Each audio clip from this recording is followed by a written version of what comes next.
আলহামদুলিল্লাহ ওয়াসসালাতু ওয়াসসালামু আলা রাসূলিল্লাহ ওয়া আলা আলিহি ওয়া সাহবিহি ওয়া মান আম্মা বা'দ। আজকে মাহে রমজানের এক সপ্তাহ কোনো কোনো জায়গায় আরও একদিন বেশি অতিক্রান্ত হওয়ার পর মহাগ্রন্থ আল কোরআন করিম থেকে ৬টি বিষয়ের উপরে আল্লাহ রাব্বুল আলামিনের ওয়াদা এবং সুসংবাদের ভিত্তিতে ৬টি পুরস্কারের কথা আপনাদের সামনে উপস্থাপন করার জন্যে সচেষ্ট হব। মা তৌফিকি ইল্লা বিল্লাহ আলাইহি তাওয়াক্কালতু ওয়া ইলাইহি উনীব।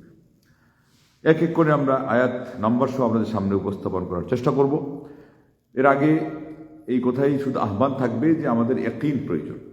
কোরআন এবং সুন্নাহ যে কথাগুলো আসে এটার উপরে যার যত দৃঢ় বিশ্বাস থাকবে এর ভিত্তিতেই কাজ হবে। বিশ্বাসের দুর্বলতা থাকে তাইলে কবিরাজদের কাজ হয় না। তাদের কাছে অভিযোগ নিয়ে গেলে তারা বলে তোর বিশ্বাস ছিল, ভক্তি, তারা বলে ভক্তি। তো এর চেয়ে বেশি প্রয়োজন হলো আল্লাহ রসূল সাল্লাল্লাহু আলাইহি ওয়াসাল্লামের কথার উপরে ভক্তি। অথচ আজকে সরাসরি আল্লাহ রাব্বুল আলামিনের কথার ভিত্তিতে ৬টি কাজের উপর ৬টি পুরস্কার এটার আলোচনা হবে। প্রথম কথা হলো, আমরা যদি দোয়া করি, আল্লাহর কাছে কিছু চাই, তাইলে আল্লাহর পক্ষ থেকে ওয়াদা দেওয়া আছে যে এটা আল্লাহ রাব্বুল আলামিন অবশ্যই তিনি কবুল করেন। এটা হলো সূরা গাফির, তার আরেক নাম হলো মুমিন। এর ৬০ নম্বর আয়াতে আল্লাহ রাব্বুল আলামিন বলেছেন, ওয়াকালা রাব্বুকুম উদউনি আস্তাজিব লাকুম ইন্নাল্লাযীনা ইস্তাকবিরুনা আন ইবাদাতি সায়াদখুলুনা জাহান্নামা দাখিরিন। তোমাদের প্রতিপালক বলে দিয়েছেন, ঘোষণা দিয়েছেন এবং আহ্বান করেছেন যে তোমরা আমার কাছে চাও, আমার কাছে দোয়া করো। করলে কি হবে? কাজ হলো দোয়া, পুরস্কার কি? আস্তাজিব লাকুম, আমি আল্লাহ তোমাদের সেই চাওয়া পাওয়া পূরণ করে দেব তথা তোমাদের দোয়াকে কবুল এবং মঞ্জুর করেন। আল্লাহু আকবার, আলহামদুলিল্লাহ। এর চেয়ে বড় নিয়ামতের কি আছে? এমন একজন রব আছে যার কাছে চাইলে তিনি দেন, দোয়া করলে তিনি কবুল মঞ্জুর করেন। আল্লাহু আকবার। প্রয়োজন আমাদের এটার উপরে আস্থা এবং অগাধ বিশ্বাস স্থাপন করা, এটাকে আরো জোরদার করা। কেননা আপনারা জানেন যে মানুষ বলে যে তারাও বলে তাদের কোথায় ভক্তিতে মুক্তি, আর এটা বাস্তবে অনেক জায়গায় হয়েছে। এক জায়গায় 14 জন রুগীর ব্যথা তো এমন একটা আসলে যেটা সাধারণত কোনো নিরাময়ের ব্যবস্থা হয় না, ওই অ্যালার্জির মতোই এগুলো হলো ওই সাময়িকের জন্য থামানো হয়, এমনকি তার একটা সাইড এফেক্টও থাকে। তো 14 জন এমন রুগী যাদের এই ব্যথা নিরাময়ের কোনো ব্যবস্থাই নাই, সেখানে তারা ওই মনোবিজ্ঞানীর যেই একটা থিওরি যে আপনার মনের বিশ্বাসের উপরে কাজ হয়, সেটা তারা প্রয়োগ করছে এবং বলছে যে এই যে আমাদের কাছে যেটার ঔষধটা আছে এটা ফাঁকা, শুধুমাত্র পানির ফুটা, এইটাতে পৃথিবীর এমন কোনো ব্যথা নাই যে নিরাময় হয় না। এরপরে 14 জন রোগীর উপরে এটা তারা প্রয়োগ করেছে, অথচ সেখানে কিছুই নেই, সাদা পানি, সবার নিরাময় হয়ে গেছে। লা ইলাহা ইল্লাল্লাহ। এবার আমরা যদি আল্লাহ এবং আল্লাহর নবী সাল্লাল্লাহু আলাইহি ওয়াসাল্লামের কথার উপরে আস্থা রাখতাম, বিশ্বাস করতাম, তাহলে আমাদের ঝাড়ফুঁকি কেন কাজ হতো না? সূরা ফাতিহা দিয়ে আরব সমাজে একজন কবিরাজ আছেন যে সকল রোগীর কি কালা জাদু, কি অগ্নিবাণ, কি জিন, কি আপনার ভূত, কি মানুষের বদনজর, কি এটা সেটা সব ঝেড়ে মুছে সাফ হয়ে যায় শুধু সূরা ফাতিহার ঝাড়ফুঁকি। কেন? উনি ওই হাদিস থেকে আস্থা নিয়েছেন যেখানে সাপ নয়, বিচ্ছু, যার হলো সেই বিষাক্ত যেই মার আঘাত এবং এটার যে একটা যে কঠিন আক্রমণ আরো শক্তিশালী, সেটা অবতরণ হয়ে গেছে। তখন তিনি বলছেন ওই হাদিস থেকে আমার সূরা ফাতিহার উপরে আস্থা বেড়ে গেছে, এই জন্য ওনার সূরা ফাতিহাতে কাজ হয়েছে। তাই আমাদের এটা আগে মজবুত করতে হবে। দ্বিতীয় নম্বর হলো, আমরা যদি আল্লাহর কাছে ক্ষমা চাই তাহলে আল্লাহ অবশ্যই আমাদের ক্ষমা করেন। এটার দলিল হলো সূরা নূহ আয়াত নম্বর 10, যে ফাকুল তুস্তাগফিরু রাব্বাকুম ইন্নাহু কানা গাফফারা। আমি বললাম, নূহ আলাইহিস সালামের কথাই আসছে, এটা আমাদের নবী সাল্লাল্লাহু আলাইহি ওয়াসাল্লামের ক্ষেত্রেও প্রযোজ্য, সকল উম্মতের জন্য এটা। আমাদের নবী সাল্লাল্লাহু আলাইহি ওয়াসাল্লাম আরো বোনাস দিয়ে বলে দিয়েছেন যে ব্যক্তি মান লাজিমাল ইস্তিগফার বলে 3টি কাজের পুরস্কারের কথা বলেছেন, যে বেশি বেশি যদি ইস্তিগফার করা যায় তাহলে পরে আল্লাহ রাব্বুল আলামিন তার সকল সংকটাপন্ন অবস্থা থেকে তাকে উদ্ধার করবেন এবং তার সকল দুশ্চিন্তা থেকেও তাকে মহান রব্বুল আলামিন মুক্তি দান করবেন এবং ওয়ারযুকহু মিন হাইসু লা ইয়াহতাসিব, তার অকল্পনীয় অভাবনীয় পন্থায় আল্লাহ পাক তাকে রিজিকের ব্যবস্থা করে দিবেন। আল্লাহু আকবার, আলহামদুলিল্লাহ। ইমাম ইবনে কাইয়িম রাহিমাহুল্লাহ তো বললেন যে মান আদমানা এটা হলো ইয়া হাইয়্যু ইয়া কাইয়্যুম, আল্লাহকে ডাকার কথা তিনি বলতে গিয়ে বলছেন যে আল্লাহর একটা আসমা ও সিফাতের একটা বড় নাম হলো কুতিবাত লাহু হায়াতুল কলব, আল্লাহ রাব্বুল আলামিনকে যদি বারবার শুধু ইয়া হাইয়্যু ইয়া কাইয়্যুম বলে ডাকে, তাহলে তার আল্লাহু আকবার, তার মহান রব্বুল আলামিন অন্তরকে জীবিত রেখে দিবেন। এটা আমাদের দোয়ার সাথে চলে গেল যে দোয়াতে বোনাস পাওয়া যায়, খালি কবুল যে কবুল তা না। দোয়া আল্লাহকে ডেকেছে ইয়া হাইয়্যু ইয়া কাইয়্যুম বলে, তার একটা সিফাত, তার একটা বৈশিষ্ট্যের কথা সামনে রেখে আল্লাহ পাক তার অন্তরটাকে জিন্দা রেখে দিয়েছে। অন্তর জিন্দা থাকাটা হলো আমাদের সবচেয়ে বড় বিষয়, এটা আমাদের ইঞ্জিন। মুঝে ডর লাগতা হ্যায় জিন্দা দিল তু না মর যায়, জিন্দেগানি ইবাদত হ্যায় তেরে জিনে সে। আরেকজন কবি বলেছিলেন যে আমার এটাই বেশি আশঙ্কা হয়, ভয় হয় যে আমার জীবিত অন্তর তুমি না জানি কখন মরে যাও, কেননা আমার পুরো জীবনটা একেবারে অমর হয়ে থাকে ইবাদতের ভিত্তিতে, ইবাদতের মাধ্যমে যদি তুমি জীবিত থাকো। আল্লাহু আকবার। আল্লাহর কাছে চাইলে কত কিছুই পাওয়া যায়, আল্লাহ রাব্বুল আলামিনের কাছে ক্ষমা চাইলে। শেখুল ইসলাম বলেছেন যে ক্ষমা চাইলে আপনার যত বদ অভ্যাস আছে আল্লাহ পাক আপনাকে সেখান থেকে নিষ্কৃতি দিয়ে আপনাকে সৎ অভ্যাসে অভ্যস্ত করবেন। আপনার যত অপ্রিয় অপ্রীতিকর কোনো কাজ আছে, কোনো পরিস্থিতি আছে, সেটা থেকে আল্লাহ পাক উদ্ধার করে আপনি যেটা চান, আপনার জীবনে যত আশা, সেগুলো আল্লাহ রাব্বুল আলামিন পুরা করে দেন। মোট কথা ইস্তেগফারেরও ফায়দা অনেক বেশি আছে, এবং ওই সূরা নূহের 10 নম্বর আয়াত থেকে আপনারা সেখানে গেলে দেখবেন যে আল্লাহ পাক কি বলছেন, ইন্নাহু কানা গাফফারা, বলে যে তিনি অবশ্যই ক্ষমাশীল, তার মানে ক্ষমা করবেন। ইউরসিলিস সামাআ আলাইকুম মিদরারা ওয়া ইউমদিদকুম বিআমওয়ালিন ওয়া বানিন ওয়া ইয়াজআল লাকুম জান্নাতিন ওয়া ইয়াজআল লাকুম আনহারা। আল্লাহু আকবার।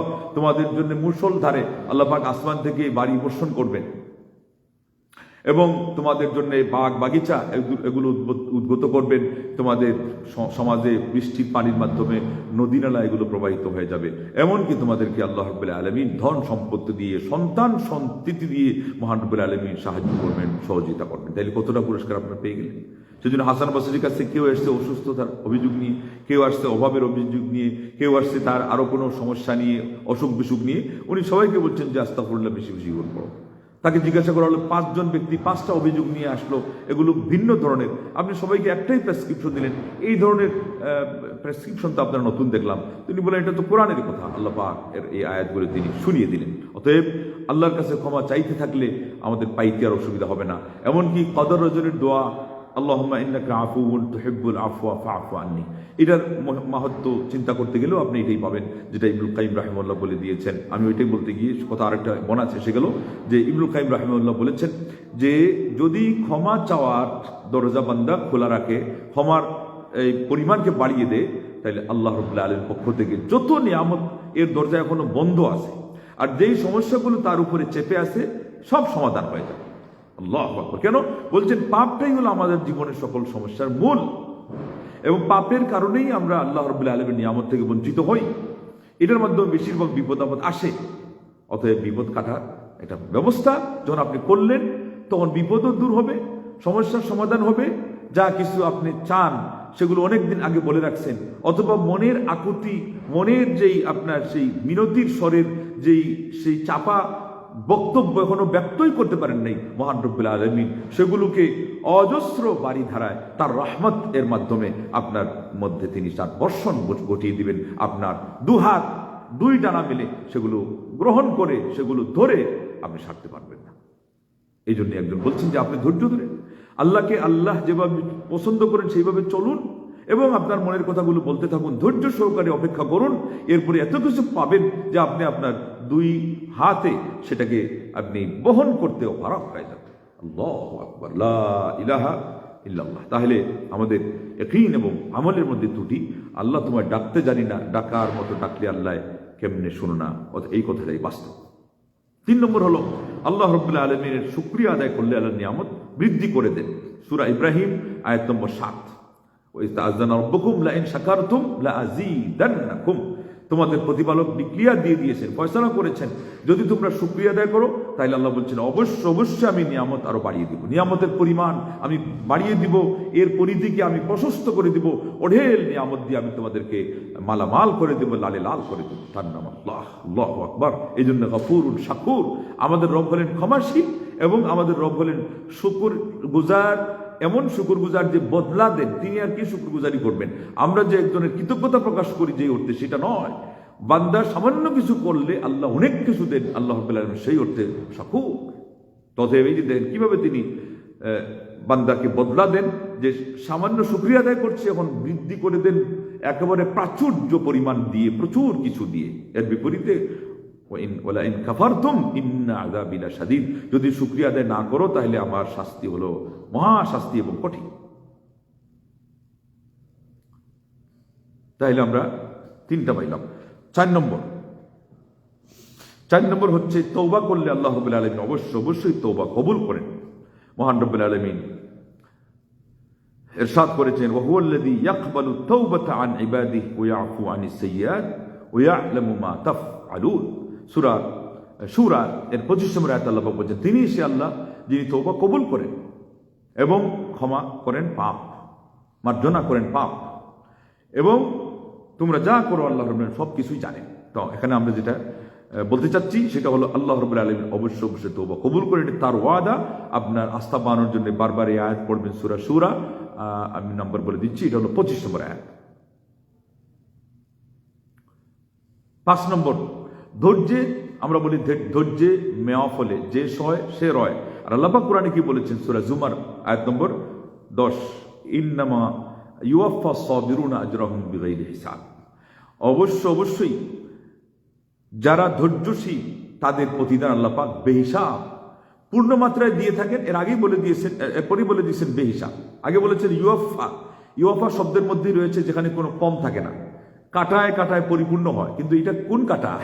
পৃথিবীর কোনো কাটাতে এই জিনিস ধরে না যে বেশি, এবং বেশিটা আবার বেহিসাব। তার নাম লা ইলাহা ইল্লাল্লাহ। আল্লাহ তোমাকে আমরা চিনতেই পারি না, ডাকার মতো ডাকতে পারা তো দূরের কথা, তোমাকে চিনার মতো চিনার কিয়দাংশ আমরা চিনতে পারি না। আল্লাহ বলছেন যে আল্লাহ পূর্ণাঙ্গ ভাবে দান করেন ধৈর্যশীলদেরকে। আবার শেষে গিয়ে বলতেছেন বিগাইরি হিসাব। এটার পরিমাণ কি? আল্লাহ বলছেন যে কোনো পরিমাণ নেই, কোনো সংখ্যা নাই, কোনো মাপ কাঠি নাই, তার কোনো সেই ক্যালকুলেটর দিয়ে হিসাব করার মতো কোনো কায়দা কৌশল নেই, কোনো ক্যাপাসিটি নাই। বিগাইরি হিসাব। ওই আল্লাহ যিনি বেহিসাব দিতে পারেন, সেই আল্লাহর কাছে কেন আমরা চাইতে পারি না? সেই আল্লাহর জন্য, সেই আল্লাহর উদ্দেশ্যে কেন আমরা ধৈর্য হতে পারি না? সেই আল্লাহর উদ্দেশ্যে কেউ আমাকে কটু কথা বললো, সেটা কেন ভুলতে পারি না? সেই আল্লাহর উদ্দেশ্যে কেউ আমার উপর অবিচার করলো, কেন আমি এটা আল্লাহর হাওয়ালা করতে পারি না? সেই আল্লাহর উদ্দেশ্যে কেউ মানহানি করে কিছু বললো, কেন আমরা সেটা চুপিসারে, আমরা চুপে চুপে এটা আল্লাহ রাব্বুল আলামিনের কাছে, বরং তার জন্য ক্ষমা চেয়ে, হেদায়েত চেয়ে আমরা কেন সেটা সঁপে দিতে পারি না? কেন আমরা নিজেদেরকে এখান থেকে মুক্ত করতে পারি না? আল্লাহ রাব্বুল আলামিন তো বলে দিয়েছেন বেহিসাব দান করবে। ধৈর্যটা কঠিন। আসবরু বিসলু ইসমিহি মুররুন মাযাকুহু ওয়া আকিবাতুহু আহলা মিনাল আসালি। সবর, এটা সবির থেকে আসছে। সবির হলো আপনার ওই মাকাল ফল, যেটা হলো অত্যন্ত তিতা। তো কবি বলছেন যে ওই ফল যেরকম নাম সাবির বলা হয়, ওইটা যেমন তিতা, ওই ওখান থেকে যে সবর নামকরণ করা হয়েছে ধৈর্যের, ওইটাও তিতা, ওইটা অত্যন্ত কঠিন। আর সবরু মুররুন, যেমন হাক্ক মুর বলা হয়, সত্য কথাটাও তিতা, আর ধৈর্য তো আরো তিতা, কঠিনের কঠিন। এর পরাকাষ্ঠাটা ধরে রাখা, এটা হলো দায়, এটা বড় ভারী। কিন্তু বলেছেন যে ওর মতো, তার নাম যেখান থেকে আসছে তিতা থেকে, সে ওই রকমই তিতা, সে কাজটা তিতা, কিন্তু তার ফলাফল মধুর চেয়ে আরো মিষ্টি। আল্লাহু আকবার। আল্লাহ তুমি আমাদেরকে সেই ধৈর্যের জন্য তৌফিক দান করো।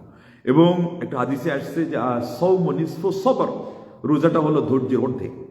এবং আল্লাহ পাক যে বলেছেন ইয়া আইয়ুহাল্লাযীনা আমানু ইসতাঈনু বিস-সাবরি ওয়াস-সালাহ, হে মুমিন সম্প্রদায় তোমরা ধৈর্যের মাধ্যমে এবং সালাতের মাধ্যমে সাহায্য কামনা করো। এখানে মুফাসসিরদের একদল বলছেন যে এখানে ধৈর্য যে উদ্দেশ্যই হলো সিয়াম, এরপরেই সালাহ। তাইলে এটা ইসলামের দ্বিতীয় রুকুন, আর সিয়ামটা হলো ইসলামের চতুর্থ রুকুন। কিন্তু ধৈর্য ছাড়া সালাতও হয় না, ধৈর্য ছাড়া ইমানও আনাও হয় না, টিকিয়েও রাখা যায় না, ধৈর্য ছাড়া যাকাত দেওয়া হয় না, ধৈর্য ছাড়া হজ করাও হয় না, ধৈর্য ছাড়া কোনো কিছুই হয় না, ধৈর্য ছাড়া যে কোনো একটা ভালো কাজ হয় না। আরে ধৈর্য ছাড়া আখিরাতের দিনের কাজও হয় না, ধৈর্য ছাড়া দুনিয়ার নিজের কোনো স্বার্থের কাজও কিন্তু হয় না। যারা স্বার্থ আদায় করার জন্য কোনো কিছু চায়, ওরাও ধৈর্য ধরতে বাধ্য হয়।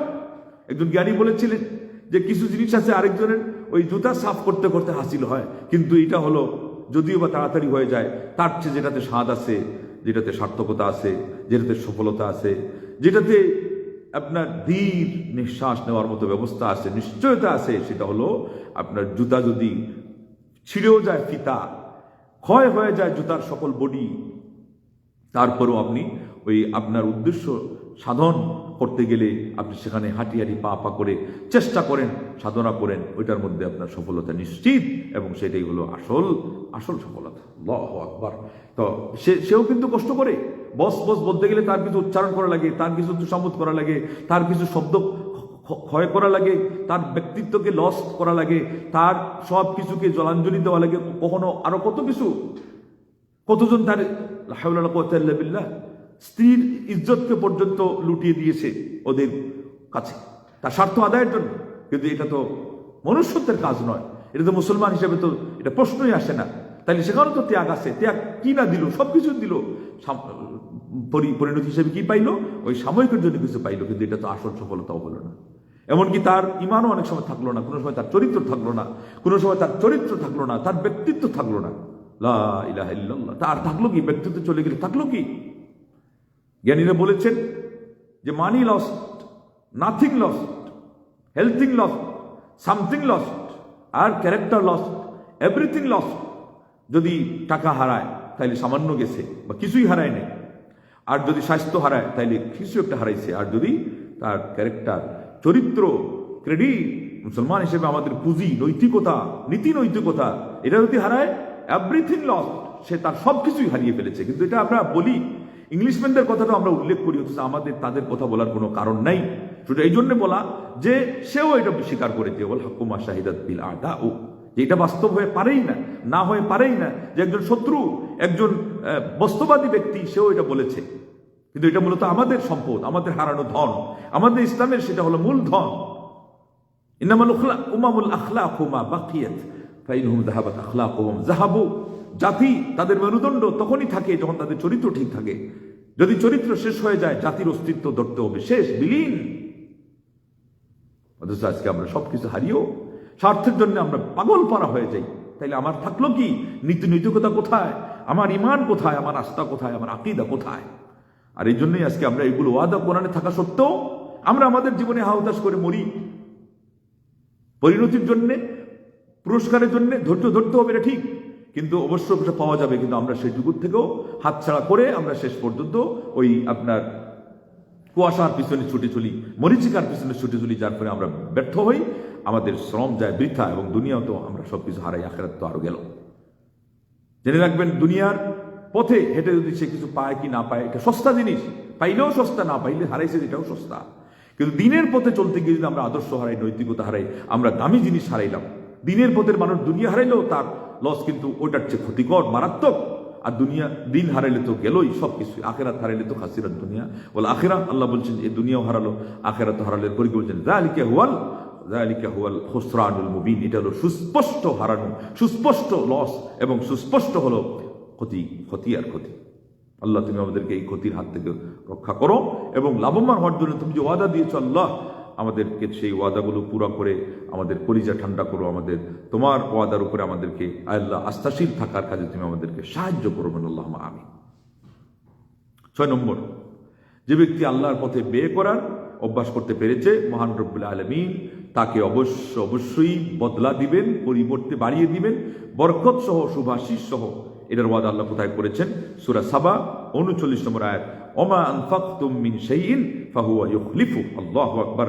মিন নাফাকাতিন এখানে এটাও বলেন নাই, মিন মালিন এটাও বলেন নাই, যে তোমরা কিছু খরচ করেছো, কিছু তোমরা কিছু টাকা সম্পত্তি তোমরা ব্যয় করেছো, না, মিন শাইইন, সামান্য, এটা বোঝানোর জন্য যা কিছু, এমনকি ব্যাপক হয়ে গেছে, যা ত্যাগ দিবেন আপনি, সেটাও এর ভিতরে শামিল হয়ে গেছে।